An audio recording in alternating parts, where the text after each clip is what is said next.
ధ్యానించబడి ఉందాము. మనం చూసినట్లయితే స్వస్థతల గురించి, వరాల గురించి వైరల్ అవుతున్న యూట్యూబ్లో మనము చూడవచ్చు. కాబట్టి ఇరు భక్తులు కూడా దీని గురించి మాట్లాడినట్టు మనం చూస్తున్నాం. కాబట్టి వాళ్ళ యొక్క ఇంటెన్షన్ గురించి, వాళ్ళు మాట్లాడిన ఒక ఉద్దేశం, ఇరు వ్యక్తుల గురించి కొద్దిగా నేను మాట్లాడాలి. ఆ తర్వాత వాక్యానికి వెళ్ళిపోదాం. అదే అంశం మీద మాట్లాడాలని ఆలోచన కలిగి ఉన్నాను. కాబట్టి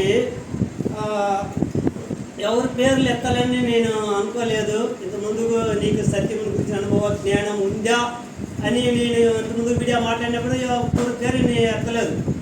కాబట్టి ఇది బైబిల్ గురించి మాట్లాడుతున్నారు. కాబట్టి కొంత మనము ఇక్కడ మాట్లాడే మనకు హక్కు ఉంది కాబట్టి మాట్లాడుతున్నాం. కాబట్టి మనకు చూడవచ్చు, మన విజయప్రసాద్ రెడ్డి అన్నగారు మాట్లాడినట్టుగా మనం చూస్తున్నాము.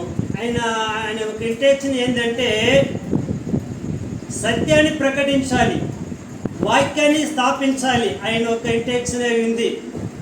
కాబట్టి ఈ వాక్యము మీద మనము కట్టబడాలి, సత్యములో మనము ముందుకు రావాలి, సత్యాన్ని ప్రకటించాలి అని చెప్పేసి అన్నగారు ఎంతగో ఆయన పోరాడుతున్నట్టుగా మాట్లాడినట్టుగా మనము చూడవచ్చు.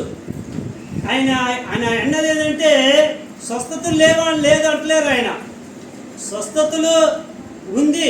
అది మొదటిగా దేవుని రాజ్యాన్ని, నీతిని వెతికినప్పుడు దేవుడు స్వస్థపరిచేవాడు. ఆ స్వస్థత అనేది ఆయన దేవుడు చేస్తాడు. కానీ మనము ముందు దేని మీద మనం బేస్ ఉండాలంటే వాక్యం మీద మనం బేస్ ఉండాలి, వాక్యం మీద మనము కట్టబడాలి అన్నట్టుగా విజయప్రసాద్ రెడ్డి అన్నగారు ఆయన యొక్క ఆలోచన ఉంది. కాబట్టి అదే విధంగా అమ్మటేజ అన్నగారు కూడా ఆయన కూడా మాట్లాడుతున్నారు. ఆయన వాక్యం ముఖ్యం కాదంటున్నాడు. ఆయన వాక్యం కావాలి, వాక్యంతో పాటు ఏం కావాలి, స్వస్థతలు కూడా కావాలి అని ఆయన ఒక వాదన ఉంది. కాబట్టి ప్రేమైన దేవుని బిడ్డలారా, ఈ దినములో మనిషి నిలబడాలన్నా, మనిషి కట్టబడాలన్నా, మనిషి బలంగా ఉండాలన్నా కూడా దేవుని వాక్యం మనకు అవసరం. ముందు దేవుని వాక్యము, రెండోది స్వస్థతలు లేవంటలేము. కానీ మన యొక్క జీవితం వాక్యం మీద కట్టబడాలి.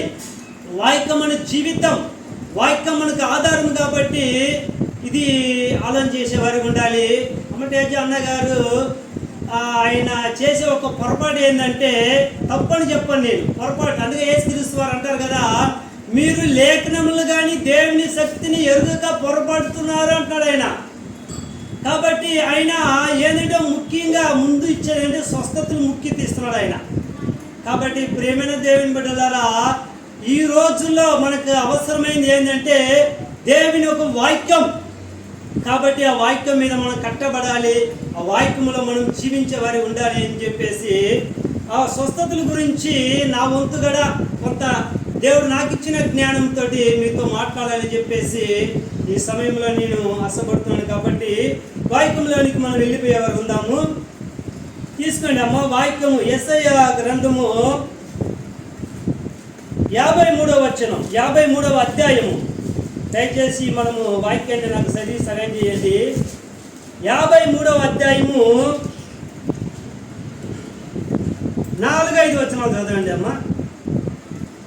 నిశ్చయముగా అతడు మన రోగములను భరించెను, మన వ్యసనములను వహించెను.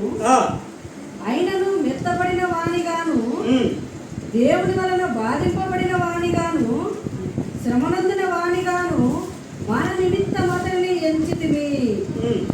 మన అతిక్రమ క్రియలను బట్టి అతడు గాయపరచబడెను, మన దోషములను బట్టి నలగగొట్టబడెను. మన సమానార్థమైన శిక్ష అతని మీద పడెను, అతడు పొందిన దెబ్బల చేత మనకు స్వస్థత కలుగుతున్నది. మంచి. ఇప్పుడు చదివిన లేఖనాలు ఒకసారి మనము ఆలోచన చేద్దాము.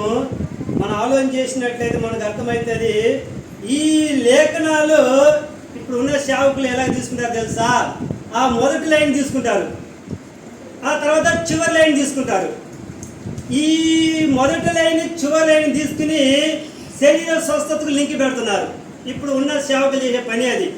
కాబట్టి ఇక్కడ భక్తుని యొక్క ఇంటెన్షన్ మనకు అర్థం కావాలి, లేదా ప్రవక్త ఒక మన మాట్లాడే ఒక విధానం మనకు అర్థం కావాలి ముందు. కాబట్టి ఏంటంటే ప్రియమైన దేవుని బిడ్డలారా, ఇక్కడ ప్రవక్త దేని గురించి మాట్లాడుతున్నాడు, ఎవరి గురించి మాట్లాడుతున్నాడు, ఇవన్నీ మనకు అర్థం కావాలి. లేదా ఏ కాలాన్ని ఉద్దేశించి మాట్లాడుతున్నాడు ఈ ప్రవక్త, ఇవన్నీ కూడా మనకు అర్థం కావాలి. అర్థమైనప్పుడే ఆ లేఖనాలు మనకు స్పష్టత కనిపిస్తుంది. కాబట్టి ఇక్కడ ఏంటంటే ఈ మొదటి లైన్ రెండో లైన్ తీసుకుని చూసారా, దేవుడు స్వస్థపరిచేవాడిగా ఉన్నాడు అని చెప్పి ఈ స్వస్థతను ఏం చేస్తారంటే శరీర స్వస్థతకు లింక్ పెట్టి ఈ రోజులో మాట్లాడే సేవకులు కోకొల్లలుగా ఉన్నారు.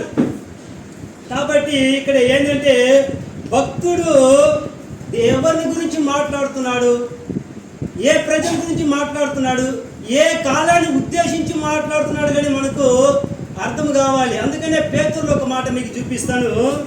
పేతురు 1వ అధ్యాయం తీసుకోండి అమ్మా. 1వ అధ్యాయం పేతురు 10వ వచనం చూద్దాం.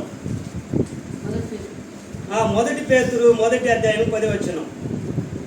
మీకు కలుగు ఆ కృపను గురించి వినాలి. మీకు కలుగు ఆ కృపను గురించి ప్రవచించిన ప్రవక్తలు ఈ రక్షణను గురించి పరిశీలించుచు ఈ రక్షణ గురించి పరిశీలించుచు తమ యందున్న క్రీస్తు ఆత్మ క్రీస్తు విషయమై శ్రమలను గూర్చి వాటి తర్వాత కలగబోవు మహిమను గూర్చి ముందుగా సాక్ష్యం ఇచ్చినప్పుడు ఆ ఆత్మ ఏ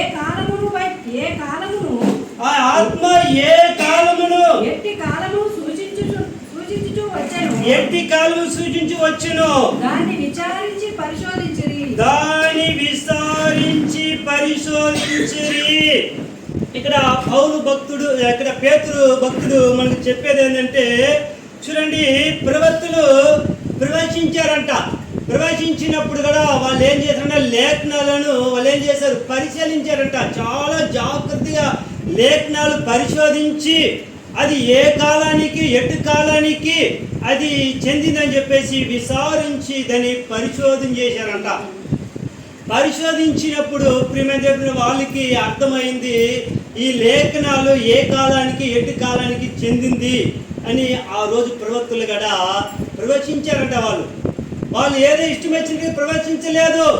ప్రవచించిన వాళ్ళు కూడా ఆ కాలాన్ని ఉద్దేశించారు వారు. అందుకనే ఎప్పుడైనా మనం బైబిల్ చదవాలంటే కాలాన్ని సందర్భం మనం చదవాలి, కాలానుగుణంగా చదవాలి.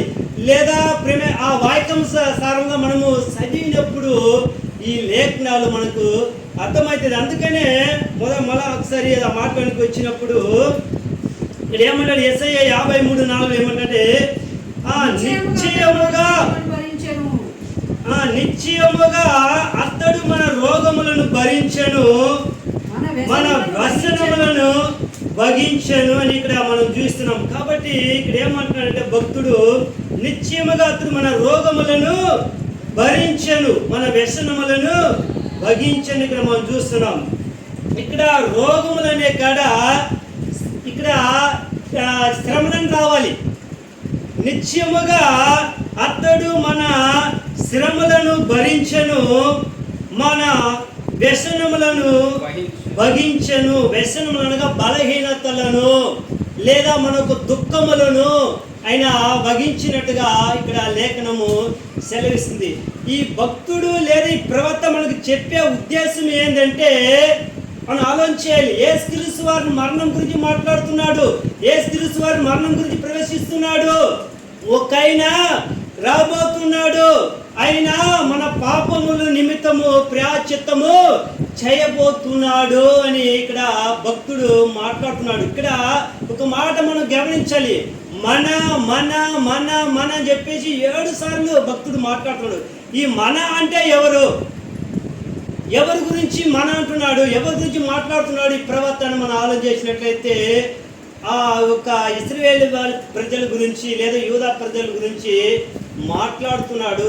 ఒక విషయం చెప్తున్నాను చూడండి, ఈ పాత నిబంధన మొత్తం కూడా రాయబడింది ఎవరి కొరకు అంటే ఇశ్రాయేలు ప్రజల కొరకు మాత్రమే. యూదా ప్రజల వారి కొరకు ఈ పాత నిబంధన రాయబడింది. ఈరోజు సేవకులు ఏం చేస్తున్నారంటే అంతా కూడా నాది మనది మనది అని చెప్పేసి ఏం చేస్తున్నారు, తనకు అప్లై చేసుకుంటున్నారు. తనకు అప్లై చేసుకుని చాలా సేవకులు మోసపోతున్నారు.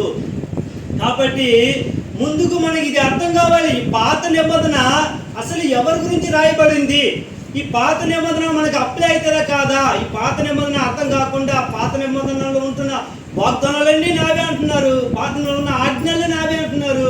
మొత్తము సంఘాన్ని ప్రకటన చేసేవారు చాలా మంది ఉన్నారు. అందుకనే ఈ దినంలో అర్థం కాకుండా అయ్యోమయమైపోతున్న సేవకులు చాలా పోకలుగా చూస్తున్నాం.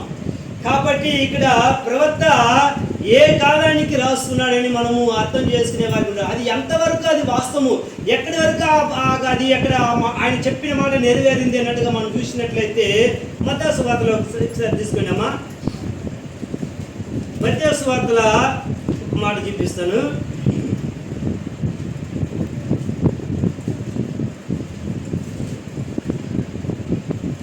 మత్తయి సువార్త 8వ అధ్యాయం. ఈ వాక్యాన్ని ఒక నెరవేర్పు మనం మీకు చూపిస్తాను. 8వ అధ్యాయము 17వ వచనం చదవండి. వినాలి. ఆయన మాట వలన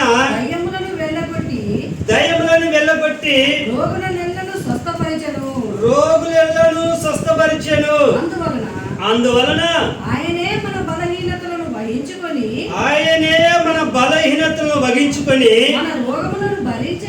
మన రోగములను భరించినని ప్రవక్త అయిన యేసయ్య ద్వారా చెప్పబడినది నెరవేరును కాదు, నెరవేరేను. ప్రేమైన దేవులారా, ఇక్కడ యేసుక్రీస్తు వారు చెప్తున్న మాట, యేసయ్య భక్తుడు చెప్పిన మాట యేసుక్రీస్తు వారు కోట్ చేసి అంటున్నాడు, అది నెరవేరును అంటున్నాడు. యేసుక్రీస్తు వారు వచ్చినప్పటికీ ప్రేమైన అందరూ కూడా అనేకుల రోగులను స్వస్థపరిచినట్టుగా, అనేకుల బలహీనతలు ఆయన భరించిన వాడుగా, ఇక్కడ ఆయన జీవితంలో చూసినట్లయితే అనేకులను స్వస్థపరిచినట్టుగా చూస్తున్నాం. ఇది ఎవరు చేశారంటే యేసుక్రీస్తు వారు చేశారు. అందుకనే యేసయ్య ప్రవక్త అంటున్నాడు, ఒక ఆయన రాబోతున్నాడు, ఆయన మన పాపములకు ప్రాయశ్చిత్తం చేయబోతున్నాడు, ఆయన మన కొరకు మొత్తపడ్డాడు, ఆయన మన సమాధాన శిక్ష ఆయన మీద పడ్డది అని యేసయ్య ప్రవక్త అంత ముందుగా ప్రవచించినట్టుగా మనం చూస్తున్నాం. కాబట్టి ఈ 53వ అధ్యాయం దగ్గరికి మనం ఉండాలి, అది మనకు చాలా అవసరం. కాబట్టి 53వ అధ్యాయం మొత్తం కంటిన్యూ చేయండి తల్లి. 5వ వచనం చదవండి.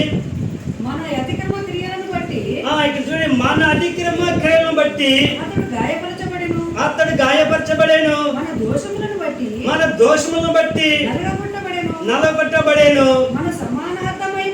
మన సమాధానకరమైన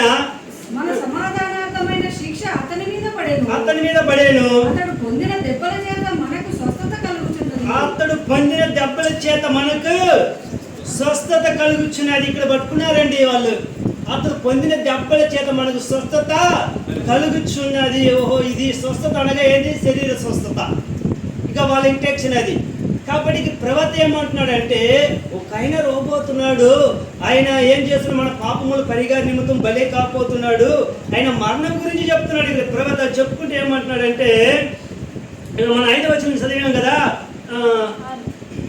5 మన అతిక్రమలను బట్టి అతడు గాయపరచబడేను, మన దోషములను బట్టి నలగొట్టబడేను, మనకు సమాధానకరమైన శిక్ష అతని మీద పడేను, అతడు పొందిన దెబ్బల చేత మనకు స్వస్థత కలుగుచున్నది. తర్వాత ఒక ఇంటెక్షన్ ఏంటంటే, ఆయన వస్తాడు, మన కొరకు ఆయన బలైపోతున్నాడు, మన కొరకు ఆయన మరణిస్తున్నాడు, ఆయన మరణం చేత మనకి ఏమైతే మేలు జరుగుతుంది, ఆయన మరణం చేత మనకి ఏమైతే రక్షణ కలుగుతుంది అంటున్నాడు భక్తుడు. ఆయన పొందే దెబ్బల చేత మనకు స్వస్థత అనగా, ఆయన పొందే మరణం చేత మనకి ఏమైతుంది, రక్షింపబడతాం, రక్షణ కలుగుతుంది. ఇది కేవలం శరీర స్వస్థతకు మాత్రం మనం అప్లై చేసుకుంటూ మనము పోవడం కాదు. కానీ ప్రేమ ఇది యేసుక్రీస్తు వల్ల ఆల్రెడీ నెరవేరింది. ఆయన వచ్చారు, ఆయన రోగాలు స్వస్థపరిచారు, చచ్చిన వారు లేపారు, గుడ్డి వారిని బాగు చేశారు, కుంటి వారిని బాగు చేశారు. ఆయన జీవితంలో ఇవన్నీ జరిగింది కాబట్టి ఆయన చేశాడు. ఆయన గురించి ప్రవక్త ప్రవేశించినప్పుడు అది యేసుక్రీస్తు వారిలో నెరవేరినట్టుగా మత్తయి సువార్త 8వ అధ్యాయము 17వ వచనం మనం చూసాము కదా. ఆయన మాట వల్ల దయ్యములను వెళ్ళగొట్టి రోగులను ఎలా స్వస్థపరిచాను. అందువలన ఆయనే మన బలహీనతను వహించుకొని మన రోగములను భరించని ప్రవృత్తి అయిన యేసయ్య ద్వారా చెప్పబడినది నెరవేరేను. స్పష్టత మనకు అర్థం కావాలి. కాబట్టి ప్రియమైన దేవుని బిడ్డలారా, ఇది మనం ఆలోచన చేయాలి. ప్రవక్త ఏ కాలాన్ని ఉద్దేశించి మాట్లాడుతున్నారు, ఎవరి గురించి మాట్లాడుతున్నారు, ప్రజల గురించి ఆయన మాట్లాడుతున్నాడు, ఇవన్నీ మనకు అర్థమైతేనే మనకు లేఖనాలు కూడా స్పష్టత మనకు తెలుస్తుంది. అందుకని మీరైనా తెలుసుకోవాలి. బైబిల్ మీద మనకు ఒక పట్టు ఉండాలి, లేఖనాల మీద మనకు పట్టు ఉండాలి. అయ్యమయంగా మనం ఉండకూడదు. ఒకరేమో స్వస్థతలే గొప్ప అనుకుంటూ స్వస్థత గురించే అన్నీగా అది కాదు, కానీ అది రెండో విషయం. అది స్వస్థతలు లేవంటున్నారు ఎవరు. ముందు మన వాక్యము మనకు జీవితం, వాక్యం మనకు ఆధారము. ఒక మనిషి నిలబడాలన్న వాక్యం ఒకటే ముందు. స్వస్థత అంటున్నారు, కానీ స్వస్థత పొందుకున్నవాడు అంత స్టడీగా ఉండడు మనిషి. కానీ వాక్యం ఎవరైతే విని వాక్యం మీద తన జీవితాన్ని కట్టుకుంటాడో శ్రమలను జయిస్తాడు. వాడు స్వస్థపరిచిన వాడు, స్వస్థత నొందిన వాడు శ్రమలను జయించలేడు. కాబట్టి మనం అర్థం చేసుకోవాలి, లేఖనాలు అర్థం చేసుకోవాలి. పాత నిబంధన ఎవరి గురించి రాయబడింది, కొత్త నిబంధన కూడా ఎవరి గురించి, కొత్త నిబంధన కూడా అంతా మనకు అప్లై చేసుకుంటే కూడా ప్రమాదం. మొన్న నేను చెప్పాను ఒకసారి మీకు, పాములను ఎత్తి పట్టుకుందరు అన్నారు ఆయన. నిజంగా దీన్ని అక్షరాల్లో మనం తీసుకున్నామనుకో మనం మోసపోయినట్టే ఉన్నా కదంటారా. కాబట్టి కొంత మనము ఆ సందర్భం ఏదో మనం చూసుకోవాలి. ఆ కాలాన్ని మనం గుర్తించి వాక్యం చదివినప్పుడు ఈ వాక్యం మనకు అర్థమయ్యేదిగా ఉంటుంది. కాబట్టి ఎంత వాక్యము మనం చదవాలి. ఈరోజు సేవకులు ఇక చదవడమే వాళ్ళు. నాకు తెలిసినంటే చదవలేదని చెప్పలే నేను, బాగా చదువుతున్నారు, కానీ అది గిరగించడం లేదు వాళ్ళు. కాబట్టి చదవడము ఏదో అక్షరముగా తీసుకోవడం, అక్షరము సంపును ఆత్మ జీవము జైను అంటాడు. నువ్వు అక్షరంగా తీసుకుంటే నేను అక్షరం ఏం చేస్తుంది, సంపుతుంది. కాబట్టి నువ్వు ఆత్మీయంగా తీసుకోవాలి. అందుకనే నేను కొన్ని వీడియోలు కూడా మాట్లాడాను. దేవుడు ఆత్మ కనుక ఆయన మాట్లాడితే ఆత్మ సంబంధమైనదే మాట్లాడతాడు ఆయన. మొదటిగా నా రాజ్యాన్ని నీతిని వెతకండి, ఇవన్నీ మీకు ఇవ్వబడును అన్నాడు. దేవుని మనం వెంబడిస్తే ఇవన్నీ మనం వెంబడిస్తుంటాయి. అర్థమైందా? మనం ముందు దేవుని వెంబడించాలి. దేవుని నువ్వు వెంబడిస్తావు అనుకో, అన్ని నేను వెంబడిస్తుంది. స్వస్థతలను నువ్వు వెతకాల్సిన అవసరం లేదు, స్వస్థత నిన్ను వెతుకుంటూ రావాలి. ప్రవచనం నువ్వు వెతకాల్సిన అవసరం లేదు, ప్రవచనం నిన్ను వెతుకుంటూ రావాలి. ఇది ఉన్న నాకు ప్రవచనం కావాలి, స్వస్థతలు కావాలని చెప్పేసి అక్కడికి ఇక్కడికి ఉరకడం కాదు, పోవడం కాదు. అది నిన్ను వెతుకుంటూ రావాలి. నువ్వెందుకు దాన్ని వెతుకుంటూ వెళ్తున్నావు? వాక్యం మీద నువ్వు కట్టబడు. నువ్వు ఉన్న కాడే నీకు స్వస్థత జరుగుతుంది. నీ విశ్వాసము సరైనదైతే, నీ నమ్మకం గట్టిదైతే, నువ్వు ఉన్న కాడే ఇక్కడే నువ్వు ప్రార్థన చేసి ఇక్కడ నుంచి స్వస్థత జరుగుతుంది. అది దేవుని వశం. అది దేవుడు స్వస్థపరిచేవాడిగా ఉంటాడు. కాబట్టి ప్రియమైన ఈ వాక్యాలు మనము అర్థం చేసుకున్నప్పుడు ఈ సందర్భాలు మనకు అర్థం కావాలి. కాబట్టి ఇంకొక వాక్యాన్ని మనము చూద్దాము. పేతురులో ఒక మాట చూపిస్తాను. పేతురు 2వ అధ్యాయం తీసుకోండి అమ్మా. పేతురు 2వ అధ్యాయం 24వ వచనం చూద్దాం.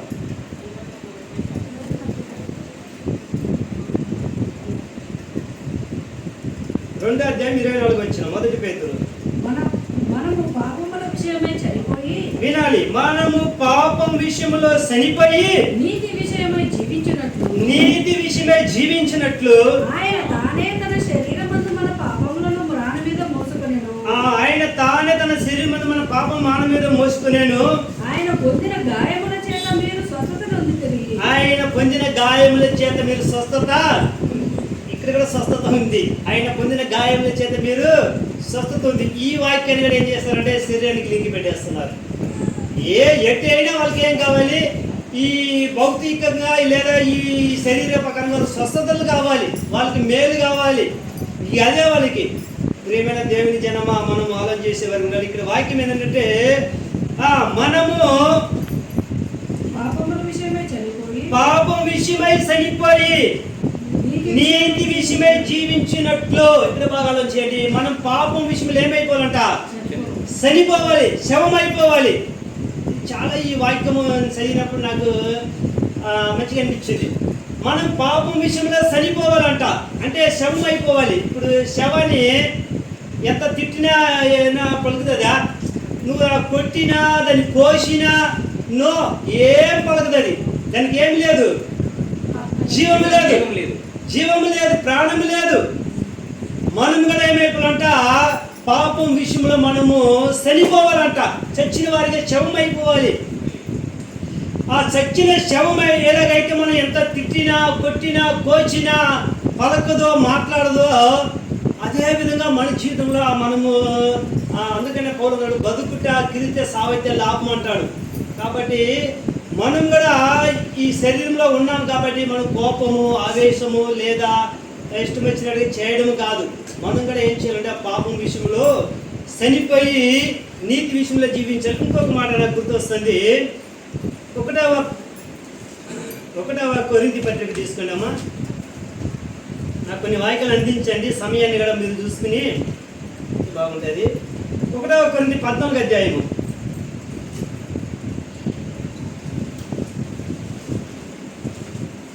ఓకేనా? 14 అధ్యాయము 20 వచనం చదవండి. ఈ వాక్యం సహోదరులారా, మీరు బుద్ధి విషయమై పసిపిల్లలు కాక దుష్టత్వం విషయమై శిశువులుగా ఉండుడి. బుద్ధి విషయమై పెద్దవాళ్ళై ఉండుడి. బుద్ధి విషయమై పెద్దవారై, దుష్టత్వ విషయమై శిశువులుగా ఉండాలంట. బుద్ధి విషయంలో మనం పెద్దవారిగా ఉండాలి. దుష్టత్వం లేదా పాపం విషయంలో మనం పసిపిల్లలుగా ఉండాలి. పసిపిల్లలను చూడండి, ఇందాక నేను మీకు సేవాన్ని పోల్చి చెప్పాను కదా. పసిపిల్లలను తీసుకుందాము. పసిపిల్లలకు చూడండి, వాళ్ళకి ఏ పాపం తెలియదు, యథార్థంగా ఉంటారు వాళ్ళు. కొట్టినా మళ్ళీ మన దగ్గరికి వస్తారు వాళ్ళు పిలిస్తే. కాబట్టి ఇక్కడ ఏమంటున్నాడంటే, బుద్ధి విషయమే మీరేం చేయాలి, పెద్దవారిగా ఉండండి. పాపం విషయంలో మనం పసిపిల్లలుగా ఉండాలంట. పాపం విషయంలో ఒక శవంలాగా మనం ఉండాలంట. అందుకనే భక్తుడు మాట్లాడాడు, పిల్లవాడి ఉన్నప్పుడు పిల్లవాడి వల్లే మాట్లాడుతుని, పిల్లవాడి వల్లే తలంచుతుని, పిల్లవాడి వల్లే యోచించుతుని, పెద్దవాడే పిల్లవాడి చేతులు మానివేసి అంటాడు. పెద్దవాడే మీరు పిల్లవాడి చేతి మాట్లాడు. ఇప్పుడు చిన్న పిల్లలు అనుకోండి, 20 సంవత్సరాలు వచ్చినా కూడా ఇంకా పాల బుద్ధి నోటి కొట్టుకున్నాను అనుకో, అని ఏమంటాం మనం? ఏదో ఒక 2-3 సంవత్సరాలు పాలు తాగినట్టు పాలు బుడ్డి పెట్టుకుంటే దానికి లెక్క ఉంటుంది. 10 ఏళ్ళు 20 ఏళ్ళు ఇంకా నువ్వు పాలు బుడ్డి నోట్లు పెట్టుకుంటుంది, దాంట్లో సుఖం ఉంటుంది అంటారా? ఏ తల్లిదండ్రులకైనా సంతోషం ఉంటుంది. ఆలోచన చేయాలి. ప్రేమైన దేవుని జనమా, మనము ఆలోచన చేసేవారిగా ఉందాం. దేవునికి మహిమ కలుగును కాక. ఇప్పుడు ఆ వాక్యం దగ్గరికి మనం వద్దాము. 1 పేతురు 2 అధ్యాయం 24 వచనంలో మనం చూసినట్లయితే, మనము పాపం విషయమై చనిపోయి నీతి విషయమై జీవించినట్లు ఆయన తానే తన శరీరం మందు మన పాపము మన మీద మోసుకొనేను. ఆయన పొందిన గాయముల చేత మీరు స్వస్థత నొందితిరి అంటున్నాడు. ఇక్కడ ఆయన పొందిన గాయములు వినాలి. ఆయన పొందిన గాయముల చేత మీరు స్వస్థత నొందితిరి. ఈ స్వస్థతని మనం ఆత్మీయంగా తీసుకోకూడదు అంటున్నాను నేను. ఈ స్వస్థతను శరీరానికే తీసుకుని శరీరానికే లింక్ పెట్టి 5 శరీర స్వస్థత అని చెప్పేసి గొప్పలుగా సేవకులు మనం ఉన్నట్టు చూస్తున్నాము. కానీ ఇది ఆత్మీయంగా మనం తీసుకోవాలి. నువ్వు పాపంలో చనిపోయి నీతిలో జీవించినవంటే అదే నీకు స్వస్థత అమ్మా, అదే నీకు స్వస్థత. ఒక వ్యక్తి పాపంలో చనిపోయి నీతిలోనికి వచ్చాడంటే, ఆ మరణంలో నుండి జీవంలోకి దాటుకున్నాడంటే అదే నీకు స్వస్థత, అదే నీకు మేలు, అదే నీకు ఆశీర్వాదము. కాబట్టి ఏదైనా ఆత్మీయంగా తీసుకోవాలి. మీరు పొందిన దెబ్బల చేత స్వస్థత పొందితురంటే ఏ స్వస్థత? ఆత్మీయ స్వస్థత ఇది. కాబట్టి ఈ విధంగా మనం లేఖనాలు అర్థం చేసుకోవాలి. కానీ ప్రతి దానికి స్వస్థతకు లింక్ పెట్టడము, భౌతికంగా లింక్ పెట్టడము ఇది కరెక్ట్ అయిన పదము కాదు. కాబట్టి ప్రియమైన దేవుని బిడ్డలారా, స్వస్థత అన్నది లేదని చెప్తారు, కానీ అది మనకు జరుగుతుంది. మొదటిగా మనము దేవుని వైపు మనము నిలబడి చూసినప్పుడు ఈ లోకాలన్నీ కూడా దేవుడు ఇవ్వడానికి సమర్థుడు. ఇంకొక మాట నేను చూపిస్తాను. యాకోబు పత్రిక ఒక మాట ఉంటుందమ్మా. యాకోబు పత్రిక తీసుకుందాం. 5వ అధ్యాయము. ఈ లేఖనాలు కూడా మీరు కొన్ని గుర్తుపెట్టుకొని లేదా రాసుకోవడం మంచిది ఉంటుంది. యాకోబు 5వ అధ్యాయం తీసుకుందాము. 13వ వచనం చదువుదాం. మీలో ఎవరికైనా శ్రమ సంభవించినా వినాలి. మీలో ఎవరికైనా శ్రమ సంభవించినా అతడు ప్రార్థన చేయవలెను. అతడు ప్రార్థన చేయవలెను. ఎవరికైనా సంతోషము కలిగినా ఎవరికైనా సంతోషం కలిగినా అతడు కీర్తనలు పాడవలెను. అతడి కీర్తనలు పాడవలెను అని ఇక్కడ మనం చూస్తున్నాం. ఎవరికైనాను శ్రమ కలిగినా అతడు ఏం చేయాలి? పాటు పాడాలి. ఇప్పుడు నీ కష్టం వచ్చిందనుకో నువ్వు ప్రార్థన చేయాలి. కష్టం వచ్చిందనుకో నువ్వేం చేయాలి? ప్రార్థన చేయాలి. కష్టం వచ్చిన వాడిని నువ్వు పాడంటే అది కరెక్ట్ కాదు. కాబట్టి కష్టం వచ్చిన వాడు ఏం చేయాలి? ప్రార్థన చేయాలి. కాబట్టి ప్రియమైన దేవుని జనమ మనం ఆలోచించాలి. ఇప్పుడు ఒక నెమలి అనుకో, దాని కాళ్ళు విరగొట్టి నువ్వు ఆడంటే అది ఆడుతుందా? కోకిలా ఉంది, దాని గూట్లో మనం బంధించి నువ్వు పాడంటే పాడుతుందా? కాదు. కష్టం వచ్చినప్పుడు ఏం చేయాలి? ప్రార్థన చేయాలి. సంతోషం ఉన్నప్పుడు ఏం చేయాలి? పాట పాడాలి. అంటే రివర్స్ చేయకూడదు మనం. కాబట్టి అంటూ మళ్ళీ కింద మాట చెప్తున్నాడు చూడండి. ఇప్పుడు మీలో ఎవడైనా రోగి అయి ఉన్నాడా? మీలో ఎవడైనాను రోగి అయి ఉన్నాడా? అతడు సంఘపు పెద్దలను పిలిపింపవలెను. అతడు సంఘపు పెద్దలను పిలిపింపవలెను. వారు ప్రభువు నామమున అతనికి నూనె రాసి అతడు నూనె రాసి అతని కొరకు ప్రార్థన చేయవలెను. అతని కొరకు ప్రార్థన చేయవలెను. విశ్వాస సహితమైన ప్రార్థన విశ్వాస సహితమైన ప్రార్థన ఆ రోగిని స్వస్థపరచును. ఆ రోగిని స్వస్థపరచును. ప్రభువు అతని లేపును. ప్రభు అతను లేపెను. అతడు పాపములు చేసిన వాడైతే పాప క్షమాపణ నందును. పాప క్షమాపణ నందును. ఈ వాక్యం మీకు అర్థమైందంటారా? 14 వచ్చినాం కదా. మీలో ఎవరికైనా రోగి అయి ఉన్నాడా? అతడు సంఘపు పెద్దలను పిలవవలెను. వారు ప్రభు నామమున అతనికి నూనె పోసి వారి కొరకు ప్రార్థన చేయవలెను. ఇక్కడ ఆ రోగి గురించి మాట్లాడుతున్నారు భక్తులు. ఎవరైనా మీలో రోగి ఉన్నాడా? వాడేం చేయాలంటే వాడేం చేయాలంటే సంఘం పెద్దలంతా పిలిపించాలి. సంఘం అంతా పిలిపించాలి. సంఘం అంతా పిలిపించి ఆ రోగి కొరకు ప్రార్థన చేసినప్పుడు రోగి బాగవుతాడు. ఏదో నేను అక్కడికి వెళ్ళాలి, ఇక్కడికి వెళ్ళాలి. చాలా మంది చాలా చోట్ల వెళ్ళిపోతున్నారు. ఇంకా పేర్లు చెప్పను నేను. అక్కడ పోతే నాకు స్వస్థత జరుగుతుంది, అక్కడ పోతే నాకు మేలు జరుగుతుంది అని అంటే భక్తులు మనకి ఏం చెప్తున్నారంటే, నువ్వు రోగివై ఉన్నావా? సంఘ పెద్దలను పిలిపించు, లేదా సంఘం అంతా కూడి మీరు ప్రార్థన చేయండి, మీకేమైతుంది? స్వస్థత కలుగుతుంది అని ఇక్కడ భక్తుడు సెలవిచ్చినట్టుగా మనం చూస్తున్నాం. ఇక్కడ కూడా కొంత మిస్టేక్ మనం చూడవచ్చు. మీలో ఎవరైనా రోగి ఉన్నాడా? అతను సంఘం పెద్దలను పిలిపించవలెను. వారి ప్రభు నామమున అతనికి నూనె రాసి అతని కొరకు ప్రార్థన చేయవలెను. నూనె రాసి ప్రార్థన చేయాలంట. నూనె అనగా ఈరోజు కొబ్బరి నూనెలు పట్టుకున్నారు అందరూ. డబ్బాలే కొబ్బరి నూనె అమ్ముడు పోతూనే ఉన్నాయి. ఏ పెద్ద పెద్ద సేవకులు. అందుకనే అన్నాను, మరి ఆ సందర్భం తెలియదు, అది భక్తుడు చెప్పే విధానం తెలియదు. ఆ స్వస్థత కొరకు ఏం చేయాలి? నూనె రాయాలంటే కొబ్బరి నూనె డబ్బాలు అమ్మడమే జరుగుతుంది. కాబట్టి మరి మనం ఔషధం కొరకు ఆ రోజులో ఆ భక్తులు నూనె వాడారు. ఈ రోజు నీకు జ్వరం వచ్చిందనుకో, ఒక టాబ్లెట్ తీసుకోవాలి. నువ్వు టాబ్లెట్తో పాటు నువ్వేం చేయాలి? ప్రార్థన చేయాలి. అంతే తప్ప లేదు టాబ్లెట్ తీసుకొని నువ్వు కావాలి ప్రార్థన చేసుకుంటా అంటే నువ్వు ప్రార్థన చేసుకుని చాలా మంది మొండిగా ఉండే రోజులు ఉన్నాయి. చాలా మంది ఏమంటారు తెలుసా? నాకు రోగం వచ్చింది, నన్ను దేవుడే బాగు చేయాలి. ఎట్లా బాగు చేస్తాడు? ఆయన ఏమన్నాడు? యేసుక్రీస్తు వారి రోగికి వైద్యుడు అవసరం అన్నాడు. రోగం వచ్చిందా నీకు వైద్యుడు కావాలి, నువ్వు వైద్యుని దగ్గరికి వెళ్ళిపోమంటే లేదు, నువ్వే బాగు చేయాలి. చాలా మొండితనంగా చేస్తున్నారు. అది అర్థం కాలేదని చెప్పాలా. ఇంకా వాళ్ళకి అంత మెచ్యూరిటీకి రాలేదు. కాబట్టి ఇక్కడ ఏమంటే ప్రభు నామమున అతనికి నూనె రాసి అతని గురించి ప్రార్థన చేయవలెను. విశ్వాస సహితమైన ప్రార్థన ఆ రోగిని స్వస్థపరచునుంది కదా, ఆ రోగిని రక్షించునని రావాలి. ఇక్కడ ఆ రోగిని రక్షించును. ఇది కూడా చాలా మందికి అర్థం కాదు. అంటే మళ్ళీ ఏం చేయాలంటే నువ్వు అసలు యాక్చువల్గా అది రావాలి. అక్కడి తమిళ బైబిల్ చదవాలి, కొన్ని బైబిల్ అయితే విశ్వాస సహితమైన ప్రార్థన ఆ రోగిని రక్షించునని ఉంటే వీళ్ళేమంటారు? ఆ రోగిని స్వస్థపరచును. ఆ స్వస్థత కూడా ఆత్మీయ సంబంధమైన అయితే వీళ్ళేమంటారు? శరీరానికి పెట్టాలి. మళ్ళీ శరీర స్వస్థతల గురించి మాట్లాడుతున్నారు. అందుకనే ఇక్కడ చాలా మంది అర్థం చేసుకోలేక ఉంటున్నారు. ఇక్కడ రోగిని స్వస్థపరచిన ప్రభు అతనిని లేపును, అతడు పాపములు చేసిన వాడైతే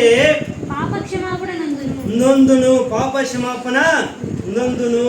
నేను అంటాను, ఒక రోగం పోవాలంటే పాపం పోవాలి. పాపానికి జీతమే మరణం. ఒక మనిషికి రోగానికి ఫలితం ఏంటంటే పాపం. పాపం ఉంటేనే నీకు ఏమైతుంది? రోగం. నువ్వు గుర్తించాలి. ఈ పాపాన్ని నువ్వు ముందు ఏం చేసేయాలి? తీసివేయాలి. కాళ్ళ ముళ్ళు ఇరిగిందనుకో, నువ్వు ముళ్ళు తీయకుండా నువ్వు అట్నే నువ్వేం చేస్తావు? కట్టుకట్టావనుకో, అది ఏమైనా బాగా అయితే అంటారా? ఇంకా అది సెప్టిక్ అవుతుంది, ఇంకా చీమ్ పడుతుంది, కాలు గడిపోతుంది. కాబట్టి సెన్స్ ఉండాలి మనకు. ఒక ముళ్ళు ఇరిగిందంటే ఆ ముళ్ళుని ఏం చేయాలి? ముందు తీసేయాలి. ఆ ముళ్ళుని తీసిన తర్వాత ఆ సీమ తీసినప్పుడు నువ్వు కట్టుకడితే నీకు అది స్వస్థత జరుగుతుంది. కానీ ఇలాగనే ఇక్కడ ఏమంటాడంటే, నువ్వు పాపము ఏం చేయాలి? ఒప్పుకోవాలి. ఈ పాపాన్ని నువ్వు తీసుకోవాలి. మా కంటిన్యూ చేయండి మా వాక్యాన్ని. రెండో వాక్యం చూడండి. చూసారా? మీ పాపములు ఒక్కడితో ఒకడు ఒప్పుకొనుడి, మీరు స్వస్థత పొందినట్లు ఒకరి కొరకు ఒకడు ప్రార్థన చేయుడి. ఒకరి కొరకు ఒకడు ప్రార్థన చేయుడి. నీతిమంతుని విజ్ఞాపన మనపూర్వకమైనదై బహు బలము గలదై ఉండును.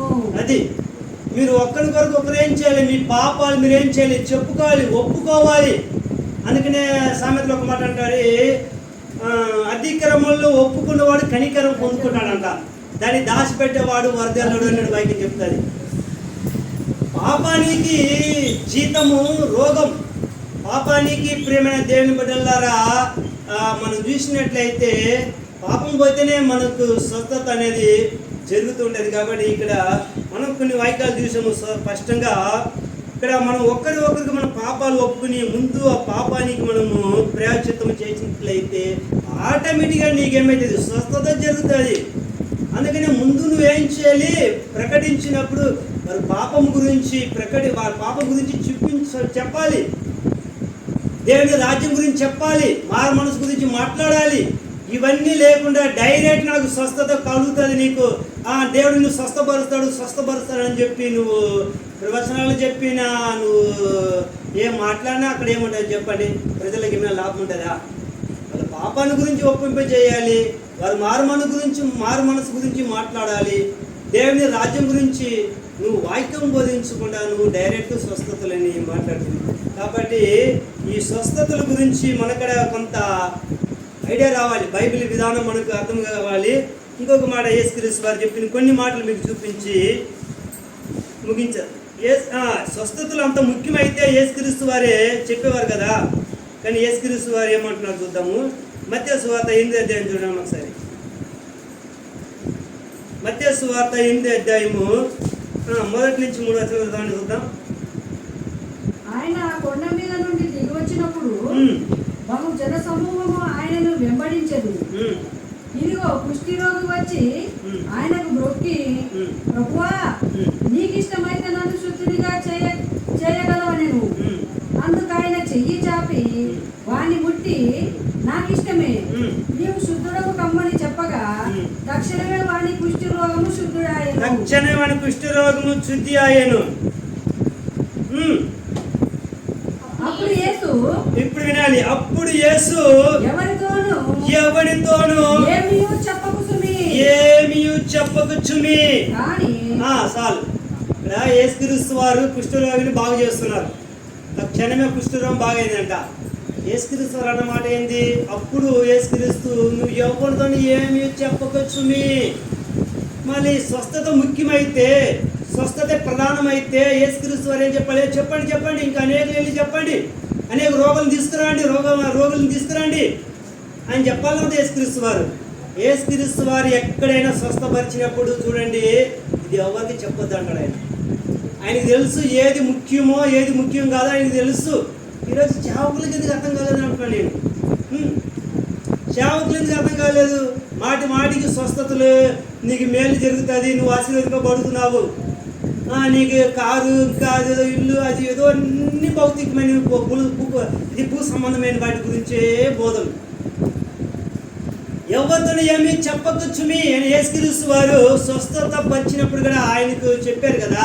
ఈ రోజు సేవకులు ఏం చేస్తారు, స్వస్థత చేసేసారు, అబ్బా ఎన్ని కెమెరాలు ఎన్ని వీడియోలు అండి, అబ్బా ఎన్ని పబ్లిక్ చేసుకుంటున్నారు, ఓ నా దగ్గర స్వస్థతలు ఉన్నాయి ఇవి ఉన్నాయి, ఏమో మరి నాకు అర్థం కాదు. అది రెండో విషయం అంటున్నాను నేను. కాబట్టి ప్రియమైన దేవుని బిడ్డలారా ఆలోచించేద్దాం. ఇంకొక మాట కూడా యేసుక్రీస్తు వారు చెప్పినట్టుగా చూద్దాము. 12వ వచనం చూద్దాం. 12వ అధ్యాయము, మత్తయి సువార్త 12వ అధ్యాయము 16వ వచనం. ఆయన వారందరినీ స్వస్థపరిచి తన్ను ప్రసిద్ధి చేయవద్దని వారికి ఆజ్ఞాపించారు. తను ప్రసిద్ధి చేయవద్దని వారికి ఆజ్ఞ ఇచ్చాడు. ఎందుకు ఆజ్ఞ ఇవ్వాలి? స్వస్థతలు అవసరమైతే, స్వస్థతలు ప్రధానమైతే ఎందుకు ఆజ్ఞ ఇవ్వాలి? వారందరూ స్వస్థపరిచారంట.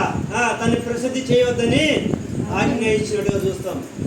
కాబట్టి యేసుక్రీస్తు వారు వచ్చింది పాపులను రక్షించాలి, ఆ తర్వాతే రోగులను బాగు చేయాలి. ఒక మాట కూడా చూడండి, ఆ మాట నేను చెప్పింది అర్థమైతే చూడండి. 4వ అధ్యాయం తీసుకుని ఒకసారి, అదే మత్తయి సువార్త 4వ అధ్యాయము 23వ వచనం. యేసు వారి సమాజ మందిరములలో బోధించుచు దేవుని రాజ్యమును గూర్చిన సువార్తను ప్రకటించుచు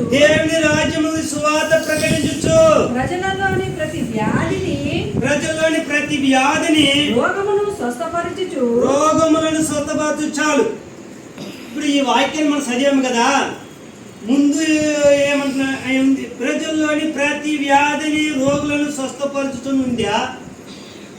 ఏది ఉన్నాయి చెప్పండి. ఇక్కడ ముందేముండాలి? అప్పుడు అంటాడు, యేసు వారి సమాజ మందిరములలో బోధించుచు. మొదట బోధించాలి, రెండోది ప్రకటించాలి, మూడోదే స్వస్థపరచాలి. యేసుక్రీస్తు వారు చేసిన క్రమం ఇది. రివర్స్. ఇప్పుడు అంతా రివర్స్. ముందు స్వస్థతలు అంట, ఆ తర్వాత వాక్యము. రివర్స్ కాదు. యేసుక్రీస్తు వారు మనకు నేర్పిన ఒక బోధ, లేదా మనకు అపోస్తలు నేర్పిన బోధ, అదికే నా బోధ ఇదే. అపోస్తలు బోధ మీరు వినండి, అపోస్తలు బోధ మీరు పాటించండి, లేదా దాన్ని గ్రహించండి అని చెప్తున్నాను.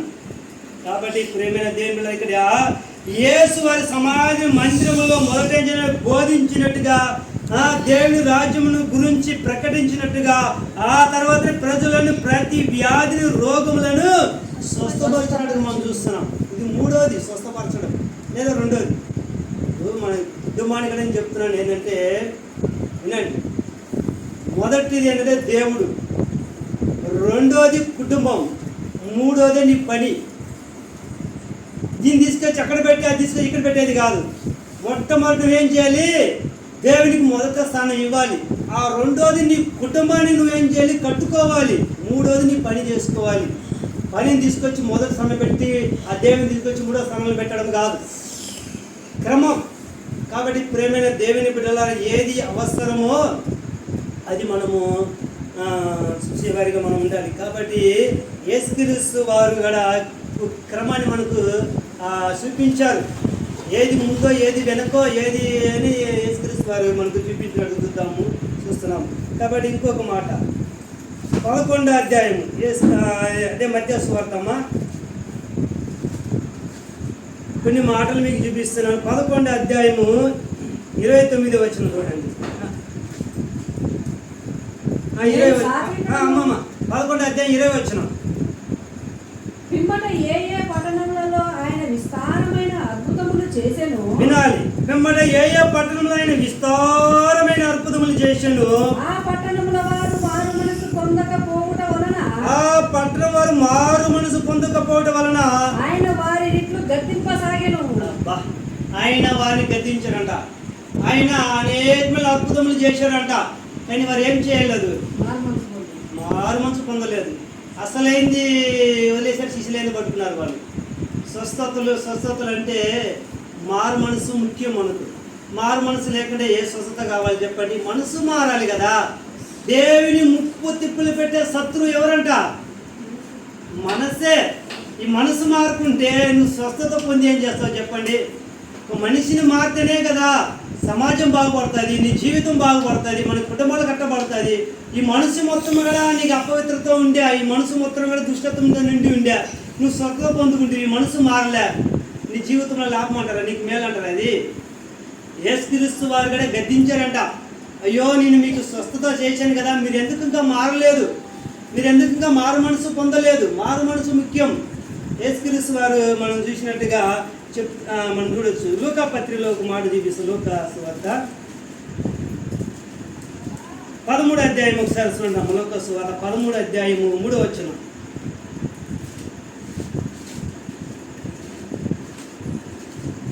మీతో చెప్పుచున్నాను. సరే 2వ వచనం చదవండి. ఆయన వారితో ఇట్లా నేను ఈ గలీలీయులు అట్టి హింసలు పొందినందున వారు గలీలీయులందరికంటే పాపులని మీరు తలచుచున్నారా? కారని మీతో చెప్పుచున్నాను, మీరు మారు మనసు పొందిన ఎడల మీరందరూ అలాగే నశించుదురు. మీరు మారు మనసు పొందలేదుగా మీరు నశించిపోతారు అన్నాడు ఆయన. మీరు స్వస్థత పొందలేదుగా మీరు నశించిపోతారని చెప్పలేదు ఆయన. అర్థమైందా? మీరు మారు మనసు పొందకుండా మీరు ఏమవుతారు? నశించిపోతారు అంటున్నాడు. కాబట్టి అన్నిటికంటే మనసు మారాలి. అందుకని అంటారు హృదయం అన్నిటికంటే మోసకరమైన బహు వ్యాధి కలిగిందంట. అది హృదయాన్ని మారాలి. హృదయం మారాలంటే మనకి ఏం కావాలి? పాపము పోవాలి. పాపం పోయినప్పుడే మన జీవితంలో మార్పు వస్తుంది, మన జీవితంలోనికి వెలుగు వస్తుంది. కాబట్టి ఈ లేఖనాలు మనం చూసినట్లయితే యేసుక్రీస్తు వారు కూడా స్వస్థతల్ని మాత్రానికి ఆయన హైలైట్ చేయలేదు.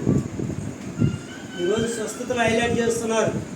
అందుకని నేను 3 భక్తుల గురించి మీతో చెప్పాను. కాబట్టి ఆ యేసుక్రీస్తు వారు కూడా ఏం చేశారు? మొదటిగా సమాజ మందిరంలో బోధించినట్టుగా, 2వది రాజ్యం గురించి ప్రకటించినట్టుగా, 3వది రోగులను స్వస్థపరిచినట్టుగా మనం చూసినట్లయితే ఒకటే అన్నగారు మొదటిగా దేనికి ఇస్తున్నారంటే స్వస్థతలు హైలైట్ చేస్తున్నారు. అంతే.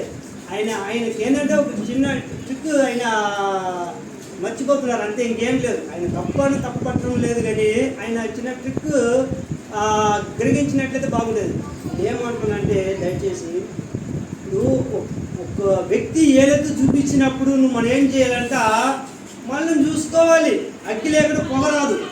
కాబట్టి ఒక వ్యక్తి ఏదైతే చూపించినప్పుడు సరి చేసుకోవాలి. అమ్మ నాలో పొరపాటు ఉంటే నేను సరి చేసుకోవడం మంచిది, అది కాదుకూడదంటే ఇంకా అది నీ ఇష్టమే. చాలా చేపలు అంటున్నాను, కొండను చూసి కుక్కలు మురుగుతున్నది, మురుగుకొని ఏనికి వెళ్తుంటే కుక్కలు అరుస్తుంటే కుక్కను నింపేదంట, ఏనికేం కాదంట. అంటే నువ్వు ఏం చేసుకుంటూ పోయినా కూడా ఇక చెప్పేవారిని నువ్వు పట్టించుకోవాలి. నువ్వు నీ మీద ఏదో చూపిస్తే మరి ఆ నింద ఎందుకు మరి వాళ్ళు ఏదో చూపిస్తున్నారు? అసలు సంథింగ్ రాంగ్ నాలో ఏమైనా ఉందా? నేనేదో పొరపాటు చేస్తున్నానా? సరే అది దిద్దుకోవాలి కదనంటే కొద్దిగా లేదు. నేను పట్టింది 3 కాళ్ళే, నా బోధ ఇంతే, నేను ఇంతే చేస్తాను, నువ్వు ఏమైనా చెప్పుకో, నువ్వు ఏమైనా మొరుగు అంటున్నారు. చాలా తప్పది. పెద్ద సేవకులు కూడా చాలా మోసపోతున్నారు. పట్టింది 3 కాళ్ళు అంటే చాలా చెప్పుకోవచ్చు. ఇక పేర్లు చెప్పడానికి నేను ఇష్టపడలేదు. కాబట్టి చాలా సేవకులు మనం చూసి ఈ మధ్యలో నేను వీడియోలు తరచుగా చూస్తున్నాను, కానీ చాలా దిమ్మ తిరిగిపోతుంది, చిక్కుతుంది. ఎవరికి ఏం చెప్పాలని ఉంది, కానీ ఆ స్థాయిలో మనం రాకుండా మనం ఏం చేయలేమని నేను కూడా గమనించుకుంటున్నాను. కొంతవరకు దేవుని కృపలో బైబిల్ ఒక లేదా ఈ విధానము కొంతవరకు నేను కూడా అర్థం చేసుకున్నాను. కానీ అది చెప్పాలి. పెద్ద సేవకులు కూడా చాలా మాటకి ఏం చేస్తున్నారు? వాళ్ళకి ఇష్టం వచ్చినట్టుగా మాట్లాడేస్తున్నారు. కాబట్టి ఆలోచన చేసేవారికి ఉండాలి. స్వస్థతలు ఎందుకు జరిగాయంటే అది కూడా వాక్యంలో ఉంది. ఒక మాట మనం చూసి నేను ముగించేవాడు ఉంటాను. మార్కు సువార్త చూద్దామమ్మ. చివరి అధ్యాయము చివరి వచనంలో ఎందుకు ఈ స్వస్థతలు కూడా ఆలోచన చేసినట్లయితే మార్కు సువార్త చివరి అధ్యాయము చివరి వచనం. వారు బయలుదేరి వాక్యం అంతటా ప్రకటించిరి. ప్రభు వారికి సహాయకారుడై ఉండి జరిగించు వచ్చిన సూచక క్రియల వలన ఇది. ఎందుకు ఈ సూచక క్రియలు, ఎందుకు ఈ అద్భుతాలు అంటే వాక్యాన్ని స్థిరపరచాలి. అర్థమైందమ్మా? వాక్యాన్ని స్థిరపరచాలి. ఆ రోజు కూడా యేసుక్రీస్తు వారు స్వస్థతలు ఎందుకు చేశారంటే తాను దేవుని కుమారుడని రుజువు కావాలి. ఆయన కాలములో ఆయన చేశాడు. వినండి అమ్మా, వాక్యం వినండి. ఈ బైబిల్ యొక్క విధానం మీకు అర్థం చేసుకోండి. యేసుక్రీస్తు వారు స్వస్థపరిచిన విధానం ఏంటంటే ఆ రోజుల్లో ఆయన దేవుని కుమారుడని రుజువు కావాలి. అందుకని ఆయన కాలంలో స్వస్థతలు చేశారు. ఆ పెంబట ఆ యేసుక్రీస్తు వారి శిష్యులైన అపోస్తలులు కూడా స్వస్థతలు చేశారు. ఆ శక్తి లేదా ఆ కాలానికి సంబంధించి అది వాళ్ళకి తగింది. కానీ ఈ రోజులు కూడా నేను అలాగనే చేస్తానంటే నీ వల్ల కాదు. అర్థమైందా?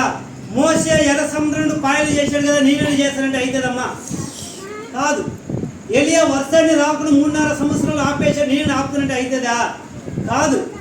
అది వాళ్ళకి ఇచ్చిన దేవుడు వరం, వాళ్ళకి ఇచ్చిన సమయం, వాళ్ళకి ఇచ్చిన కాల పరిధి, అది వాళ్ళకి వర్తిల్తుంది. కానీ నువ్వు ఉన్నది ఇప్పుడు ఏ సమయం, నువ్వు ఉన్నదే కాలము, అది గుర్తించి ఇది నీకైతే కాదని మనం ఆలోచన చేసేవారు ఉండాలి.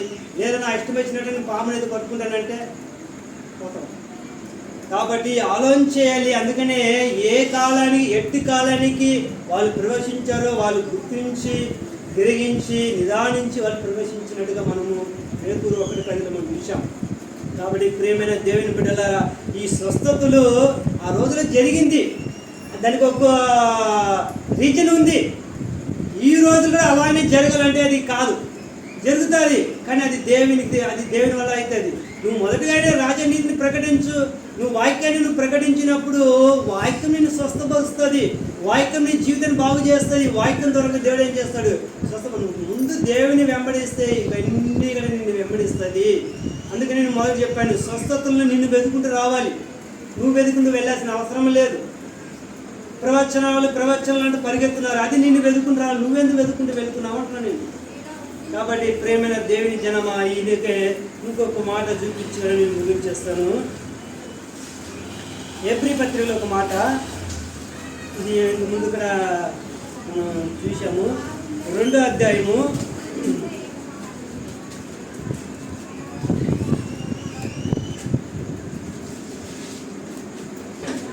2వ వచనం. ఎందుకనగా దేవదూతల ద్వారా పలకబడిన వాక్యము స్థిరపరచబడినందున చాలు, స్థిరపరచబడినందున దేవుని దూతల ద్వారా వాక్యము స్థిరపరచబడింది. వాక్యము స్థిరపరచాలని స్వస్థతలు జరిగినాయి. ఒక మాట చెప్తున్నానండి, వినాలి బాగా మీరు. నువ్వు బావి తోవాలి కదా, బావి తోవాలంటే ఏం కావాలి? పార గడపలు కావాలి. బావి తోవడానికి నీకు దగ్గర పార గడపలు ఇచ్చాను, నువ్వు బావి తోవేశావు. ఇప్పుడు ఆ పార గడపని నేను తీసుకున్నాను. ఇప్పుడు నీకు బావితో నీకేం పని చెప్పు? తోవేసావు, అయిపోయింది. ఇంకా నీకు పార గడపలతో నీకు పని లేదు. మళ్ళా పార గడప పట్టుకుంటే ఏం లాభం చెప్పు? ఇప్పుడు ఇల్లు కడతావు, వినండి బాగా, ఇల్లు కడతావు. ఇల్లు కట్టినప్పుడు స్లాబ్ పైకి వేస్తావు. స్లాబ్ వేసినప్పుడు స్లాబ్ కింద సెంటరింగ్ కర్రలు కడతావు. సెంటరింగ్ కర్రలు పెడతావు కదా, అది ఎంతవరకు ఉంటుంది? ఆ స్లాబ్ స్థిరపరిచినంత వరకు, గట్టిగా అయినందుకు ఉంటుంది. ఆ తర్వాత సెంటరింగ్ కర్రలు ఏం చేస్తావు? తీయేస్తావు, అంతే కదా. ఆ తర్వాత కదా సెంటరింగ్ కర్రలు అట్నే పెట్టామంటే పిచ్చోడు అంటారు అందరూ. ఏంద్రా స్లాబ్ గట్టి పడ్డది, మళ్ళీ సెంటరింగ్ కర్రలు అట్లా ఉంచావు అని అంటారా? అంతే కదా. అదేవిధంగా ఈ వాక్యము స్థిరపరచబడింది, అందుకని ఈ స్వస్థతలు జరిగింది. కాబట్టి ఈ స్వస్థతలు ఎంతవరకు జరిగింది? ఇప్పటికి జరుగుతూనే ఉంది, లేదని చెప్పలేదు ఎవరు. విజయప్రతాప్ రెడ్డి అన్నగారు కూడా స్వస్థతలు లేవు అని చెప్పలేరు. ఆయన స్వస్థతలు జరుగుతుంది. నువ్వు మొదటిగా దేవుని వాక్యాన్ని నువ్వు కట్టబడితే, దేవుని సత్యాన్ని ప్రకటించినప్పుడు అది నీకు జరుగుతుంది అని చెప్పి అన్నగారు చెప్తారు. కాబట్టి ప్రియమైన దేవుని బిడ్డలారా, మనము అర్థం చేసుకోవాలి, ఏ కాలానికి ఎటు కాలానికి ఏది జరగాలి, ఏది జరుగుతుంది. అందుకనే బైబిల్ చదివినప్పుడు కూడా అప్డేట్ను మనం గమనించాలి. చాలా ఫైల్ అవడమే. ఎందుకు తెలుసా? ఈ బైబిల్ చదివిన అప్డేట్ గుర్తిస్తలేరు. నేను ఇక్కడే ఆలోచన చేశాను, వీళ్ళు ఎందుకు ఈ ఫైల్ అయిపోతున్నారు, ఎందుకు వీళ్ళు అక్షరంగా మోసపోతున్నారంటే అప్డేట్ని వాళ్ళు గుర్తిస్తలేరు. దేవుడు కూడా ఆయా కాలానికి కూడా అప్డేట్ చేసుకుంటూ వస్తున్నాడు బైబిల్. అందుకనే నేను బాప్తిజం గురించి కూడా ఒకసారి మాట్లాడాను. అది గట్టిగా నా హృదయంలో నాటబడింది. ఎందుకంటే వాక్యము నాకు అర్థమైందనుకో ఓకే, ఎవ్వరు చెప్పినా నేను వినా. వాక్యము నాకు అర్థమైందనుకో, అందుకే నేను ప్రార్థన చేస్తున్నాను. ఎందుకంటే నా ప్రార్థన ఏంటంటే 19వ కీర్తనము 18వ వచనం, నీ ధర్మశాస్త్రంలో ఆశ్చర్యమైన కార్యములు చూచినట్లు నా కన్నులు తెరువు అంటాడు. ఇదే ప్రార్థన చేస్తా, ప్రభువా నీ ధర్మశాస్త్రంలో ఆశ్చర్యమైన సంగతులు నాకు తెలవంటే నా మనోరథం తెలవబడాలి. నా మనోరథం తెలవబడితే దీని ఒక నేను అర్థం చేసుకోగలుగుతాను నేను. కాబట్టి నాకు అందుకని నేను ఎక్కువ ప్రార్థన చేయాలంటే, నేను నమ్మి 19 సంవత్సరాలు అయింది కానీ శరీరం గురించి ఇంతవరకు నేను ప్రార్థన చేయలేదన్న. శరీరం నాకు కావాలి, నాకు ఇల్లు కావాలి, నాకు బైక్ కావాలి, సైకిల్ దొక్కుతున్నావు బైక్ బైక్ బైక్ అని ప్రార్థన చేస్తున్నాను. మా వాళ్ళు నేను చెయ్య, బైక్ నాకు అవసరం లేదు. ఇస్తే దేవుడు ఇస్తాడు, నీకంటే పోతాడు, అంతే కదన్న. కాబట్టి శరీర స్వస్థతల గురించి ప్రార్థన చేయడం ఎందుకు? అసలు దానికి ఆల్రెడీ ఉన్నారు కదా, డాక్టర్లు ఉన్నారు కదా. మళ్ళీ మన దేవుని ఎందుకు నువ్వు ముప్పు తిప్పలు పెడుతున్నావు చెప్పండి? ప్రభువా నన్ను స్వస్థపరచు, స్వస్థ మొండికి చేస్తున్నావు. దేవుని ఎందుకు మొండికి చేస్తున్నావు చెప్పు? దేవుడు ఆల్రెడీ మొత్తం చెప్పేసి ఆయన నువ్వు గాలికి దీపం పెట్టేసి దీపం ఆరిపోకుండా ఉండమంటే అది దేవుని తప్ప కదా. గాలికి దీపం పెట్టి దీపము ఆరిపోకూడదంటే అది నీ అజ్ఞానం. దీపము నువ్వేం చేయాలి? సాటు చేయాలి, సాటుకి పెట్టాలి, అప్పుడు గాలికి పెట్టేసి దీపం ఆరొద్దంటే అలాగనే ఉంది ఇప్పుడు క్రైస్తవులో. కాబట్టి అప్డేట్ని వాళ్ళు గుర్తిస్తలేరు. చదవండి బైబిల్, ఆది కాండం నుంచి మనం చదువుకుంటూ ప్రకటనగా చదువుకుంటూ వస్తే అప్డేట్ అప్డేట్ అప్డేట్ అప్డేట్ జరుగుతూనే ఉంది. దేవుడు కూడా ఆయా కాలానికి ఆయా సమయానికి అప్డేట్ చేస్తున్నాడు. ఇవి ఎందుకో గుర్తిస్తలేరు సేవకులు. నేను ఇక్కడే ఆలోచన చేశాను, ఈ అప్డేట్ వరకు అర్థం కాదు, గుర్తిస్తలేరు. ఇక పట్టింది 3 కాళ్ళే, అక్షరం తీసుకుంటా, ఏది ఉంటే అదే, ఆ వాక్యం ఎలా ఉంటే అలా తీసుకుంటారు అన్ని. దేవుడు ఆత్మ కనుక ఆయన ఆత్మ సంగతుల గురించి ఆలోచన చేస్తారు. ఆత్మ నేను ఆత్మ గురించి కదండి అన్ని. బైబిల్ ఎప్పుడు చదివినా అమ్మ మీరు ఆలోచన చేయండి, ఆత్మీయంగా తీసుకోండి. ఏ వాక్యం తీసుకున్నా ఆత్మీయంగా తీసుకోండి. అది మనకు ఆత్మీయ జీవితానికి చాలా ఉపయోగకరంగా ఉంటుంది. కాబట్టి ఇది శరీర సంబంధమైనది కాదు, మొత్తానికి కూడా ఆత్మ సంబంధమైనది. కాబట్టి వాక్యాలన్నీ కూడా మనము అర్థం చేసుకుని, లేదా బైబిల్ ఒక విధానం అని మనం అర్థం చేసుకోవాలి. పాత నిబంధన ఎందుకు రాయబడింది, ఎవరి కొరకు రాయబడింది, కొత్త నిబంధన ఎందుకు రాయబడింది, ఎవరి కొరకు రాయబడింది, నేను అప్డేట్ చేయండి. మనకి ఇది వర్ది అవుతుందా కాదా, అప్లై అవుతుందా కాదా, ఇవన్నీ కూడా థింక్ మనకు ఉండాలి. అప్పుడు కనుక ఇది మనకు ఔషధంగా మారుతుంది, లేదా నీకు హానికరంగా మారుతుంది. అందుకనే ఇక్కడ ఉన్న మీరైనా కొంత జ్ఞానం తెచ్చుకుని బైబిల్ చదివే విధానము అది మీరు అర్థం చేసుకోవాలని చెప్పేది కొన్ని మాటలు మీ వెనుకల దేవుడు దీవించాలని చెప్పి నేను మాటలు ముగించుకుంటున్నాను. ప్రార్థన చేసుకుందాము, తల ఉంచినట్లు ప్రార్థన చేద్దాం. పరిశుద్ధుడా పరిశుద్ధుడా సర్వశక్తి కలిగిన తండ్రి, అయా తండ్రి నువ్వు సమర్థము నాయన, అయా స్వస్థపరచడానికి శక్తి కలిగిన దేవుడే నాయన. అసాధ్యమైనది ఏమీ లేదు. కాబట్టి అన్నిటికంటే నాయన నీ వాక్యం మాకు ఇచ్చావు. అన్నిటికంటే ఓ వాక్యం నువ్వు గొప్ప చేస్తున్నావు. కాబట్టి ఈ వాక్యాన్ని నాయన మేము చేపట్టుకుని వాక్యం మా జీవితాలు కట్టుకుని తండ్రి నాయన మేము జీవించుడు సహాయం చేయండి. స్వస్థతలు మాకు అవసరమైనప్పటికీ ప్రభా అది నువ్వు నాయన స్వస్థపరిచే దేవుడు. కాబట్టి నాయన మొదటిగా నా రాజ్యాన్ని నీతిని వెలకండి, ఇవన్నీ మీకు ఇవ్వబడునని ప్రభా. మీకు అక్కరి ఏదో పర్లోక తండ్రికి తెలియనని ప్రభా నువ్వు అయా నీ లేఖనాల్లో మాకు రాయించావు. కాబట్టి వీటిని నైనా మేము ప్రభా అర్థం చేసుకుని అయా మాలో కూడా నాయన అయా దైవిక జ్ఞానము కలిగి నాయన మెచ్యూరిటీ కలిగి నాయన అయా మీగా ఎదిగిన వారిగా నాయన ఉండుటకు నాయన నాకును ప్రభా వాక్యమైన బిడలుగా మీరు దయచేయమని దీవించమని యేసుక్రీస్తు కరడే ప్రార్థన సమర్పించి వినయం కలుగుతున్నాం తండ్రి. ఆమేన్.